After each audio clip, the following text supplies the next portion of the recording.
The Senate just passed a $30 billion Small Business Jobs and Credit Act to help stimulate the economy and create jobs. But is more government spending and regulation the answer? Joining us now is the Vice President of Policy at the Competitive Enterprise Institute, Wayne Cruz. Thanks for joining us, Wayne. So here's the question. I think there's $300 billion of stimulus one that's unspent, yet we keep $30 billion for small businesses, $30 billion for entitlement, unemployment insurance, $15 billion for homeowners. When is the spending going to stop? And by the way, does it work? Well, I don't think it works. There are a lot of things you can do for small business. One, we need to cut the tax and spending state. But on top of that, the regulations affecting business are just tremendous. That's something that should be focused on. There's this new campaign in the Senate, as we're talking about. It'll be passed in the House next week and go to President Obama for the federal government to invest $30 billion more in banks to direct lending to small businesses. And that's not going to end up helping. The amendments that were offered in relation to this bill and were rejected were even better, would actually have helped small business. They would have extended the tax cuts. They would have allowed credit unions to lend more than they do now. Credit unions are a key part of the business funding in this economy.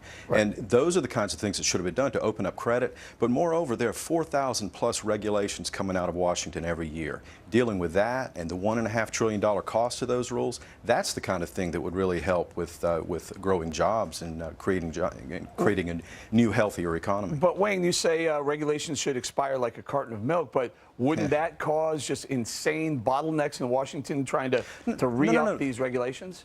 That's one of many things that ought to be done. Regulations ought to expire, but that is taken into account when regulations are passed in the first place. But we ought to review the existing regulatory state that cost $1.5 trillion and assemble a package of rules to cut each year. There ought to be an up or down vote on that. We ought to make sure that major regulations that come through, like the rules that come through from the health care bill or come through from the financial reform bill, of the 4,000 rules, 100 or so of them cost over $100 million a year. At the very least, those ought to go back to Congress for an up or down vote with no amendments. So there are lots of things we can do. So Wayne, regulatory why are we report not cards to accompany the budget. Why are we not spending the $300 billion of unspent stimulus on some of these ideas instead of new bills?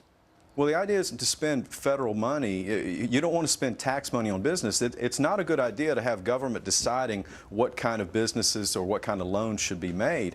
You don't want government picking the winning horses to run around the track, so to speak. The federal government's job is to make sure that the tax and regulatory track is improved so that everybody can run faster. It's not to pick particular ones. Wayne, thanks for joining us. Wayne Cruz at the Competitive Enterprise Institute. Thanks for joining us. Delight. Thank you for having me. All right.